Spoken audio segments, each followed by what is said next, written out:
Assalamualaikum warahmatullahi wabarakatuh. Salam edukatif. Halo teman-teman edukatif semua, apa kabarnya hari ini? Semoga selalu dalam keadaan sehat semua ya. Pada kesempatan kali ini kita akan membahas sebuah penyakit yang mungkin kalian semua sudah pernah mendengarnya, yaitu HIV. Di sini kita akan membahas mengenai bahaya dari penularan HIV melalui penasun atau penggunaan narkoba suntik. Mengapa ya hal itu berbahaya? Dan bagaimana cara penularannya? Yuk kita simak penjelasan berikut ini.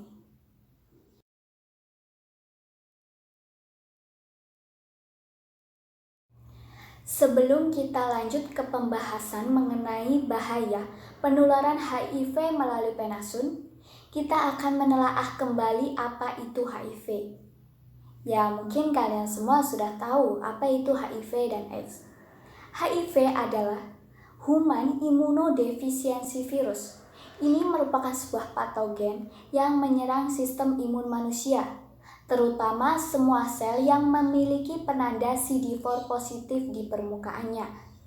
Contohnya seperti makrofag dan limfosit T. Sedangkan AIDS sendiri merupakan singkatan dari Acquired Immunodeficiency Syndrome.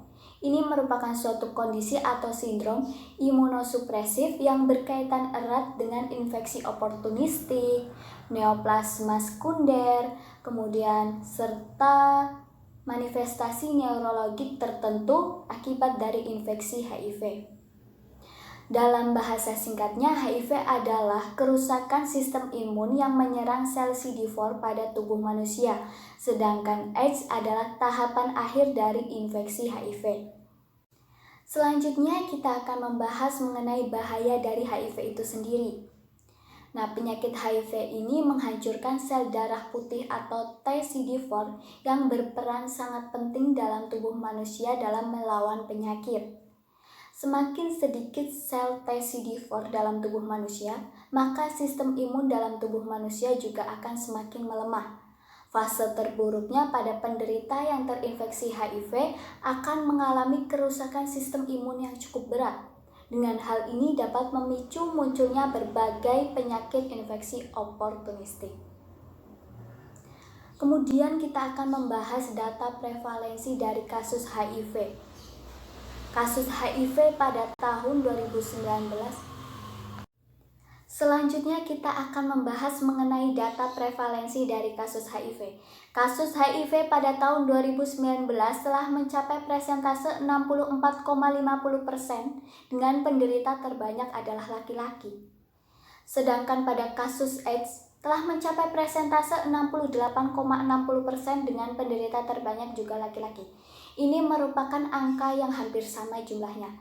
Hal ini sejalan dengan hasil laporan HIV berdasarkan jenis kelamin pada tahun 2008 sampai 2019, di mana penderita laki-laki lebih tinggi presentasenya daripada perempuan.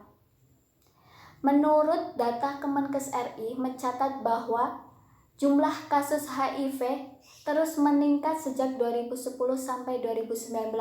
Angkanya pun mencapai 50.282 kasus pada tahun 2019. Ini mengalami kenaikan sebesar 7,78% dari tahun sebelumnya. Ini merupakan angka yang tidak sedikit ya teman-teman, karena sudah mencapai 50.000 sekian kasus. Oke teman-teman, untuk yang selanjutnya adalah penyebab mengapa seseorang dapat terkena HIV/AIDS itu sendiri. Yang pertama karena seks bebas. Seks bebas di sini adalah seseorang yang berganti-ganti pasangan tanpa menggunakan pengaman. Lalu yang kedua ada pergaulan bebas. Lalu yang ketiga itu ada transfusi darah, di mana seseorang menerima transfusi darah dari orang yang telah terpapar atau terkena virus HIV. Lalu yang selanjutnya ada penasun atau penggunaan narkoba suntik. Lalu ada tindik. Di sini tindik menggunakan alat yang telah terpapar atau terkontaminasi dari virus HIV. Dan yang terakhir ada gaya hidup kebarat-baratan atau gaya hidup western. Yang selanjutnya adalah cara penularan dari HIV atau AIDS itu sendiri. Bisa melalui darah, bisa melalui sperma, dan melalui cairan vagina dari seseorang yang telah terinfeksi kepada orang lain. Di sini dapat terjadi melalui berbagai cara. Salah satunya adalah penggunaan jarum suntik.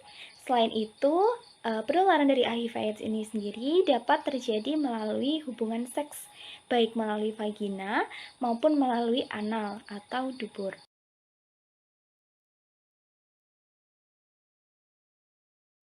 Oke, sekarang kita masuk ke dalam penularan HIV melalui penasun.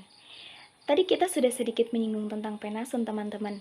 Jadi, penasun sendiri merupakan sebuah akronim dari penggunaan nafsa suntik, atau biasa disebut juga dengan injeksi drug user atau IDU. Penggunaan nafsa suntik atau penasun sendiri merupakan penggunaan narkotika atau nafsa melalui media jarum suntik tanpa melihat frekuensi menyuntiknya dalam kurun waktu 1 tahun, menurut BNNRI di tahun 2017. Nah, kita udah tahu nih, penasun itu apa. Lalu akan muncul, bagaimana sih cara penularan HIV itu sendiri melalui jarum suntik? Jika berbagi jarum suntik atau penggunaan jarum suntik bekas, itu akan memperbesar seseorang terpapar virus atau penyakit HIV/AIDS itu sendiri. Jadi, hal ini itu karena jarum yang telah digunakan oleh orang lain itu akan meninggalkan sisa-sisa darah. Kita tahu tadi kan salah satu penyebab atau penularan HIV itu melalui darah. Jadi ketika seseorang tersebut terinfeksi HIV, maka darah yang ada di bekas suntikan tadi juga mengandung virus HIV. Lalu virus itu akan berpindah ke pemakai jarum selanjutnya melalui bekas suntikan tadi. Maka hal itu yang menyebabkan kenapa sih bisa terjadi penularan HIV melalui jarum suntik.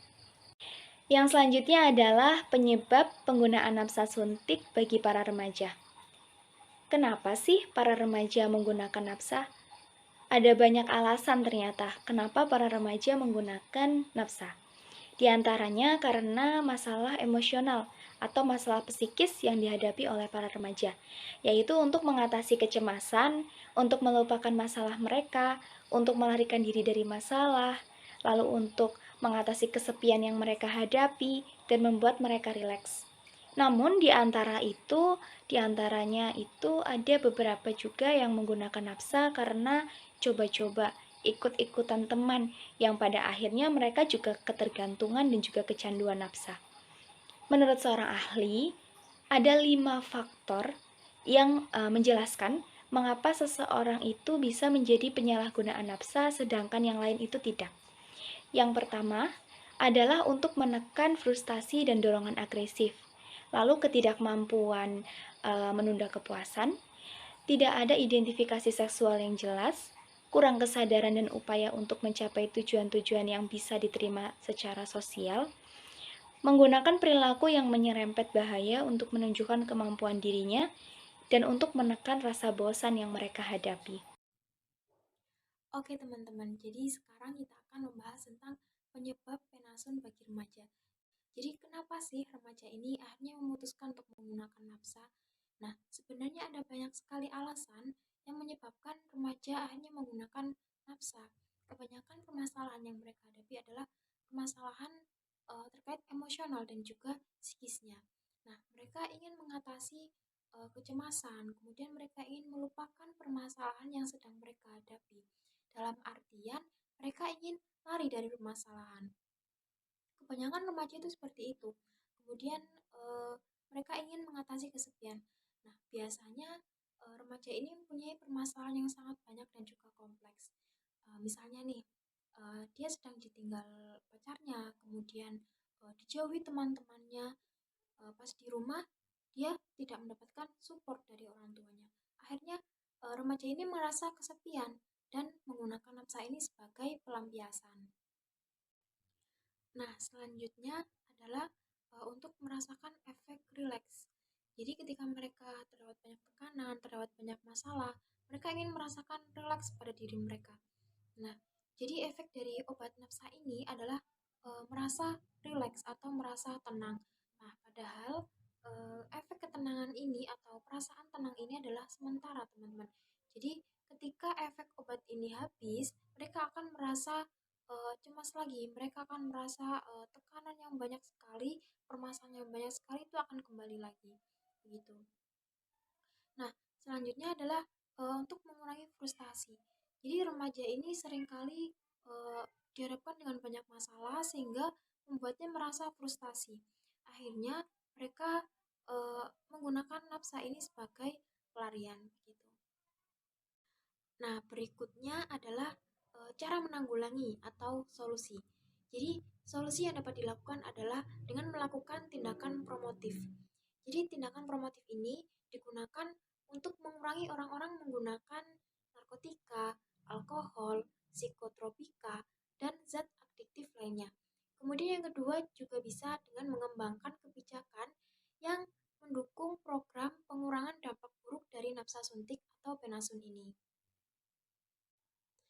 Nah, selanjutnya kita bisa memberikan sosialisasi terkait program pengurangan dampak buruk dari nafsa suntik dan juga untuk menciptakan lingkungan yang kondusif dan menurunkan stigma dan diskriminasi terhadap pengguna penasun. Solusi lain ada dengan mengembangkan dan meningkatkan akses layanan komprehensif bagi pengguna nafsa dan juga mengembangkan kapasitas dari petugas dan layanan. Nah, yang terakhir ada dengan menerapkan program layanan jarum suntik steril atau LJSS. LJSS ini adalah program untuk mengurangi penularan melalui jarum suntik pada penasun yang dilakukan oleh puskesmas dan LSM daerah setempat. Untuk kesimpulannya adalah pengguna nafsa jarum suntik ini merupakan suatu media penularan dari virus HIV. Oleh karena itu, diperlukan berbagai upaya untuk mencegah penggunaan nafsa jarum suntik guna menekan laju penularan virus HIV. Nah, sudah selesai ya teman-teman untuk materinya. Saya ucapkan terima kasih atas perhatiannya. Semoga ilmunya dapat bermanfaat untuk teman-teman semuanya. Saya akhiri. Wassalamualaikum warahmatullahi wabarakatuh.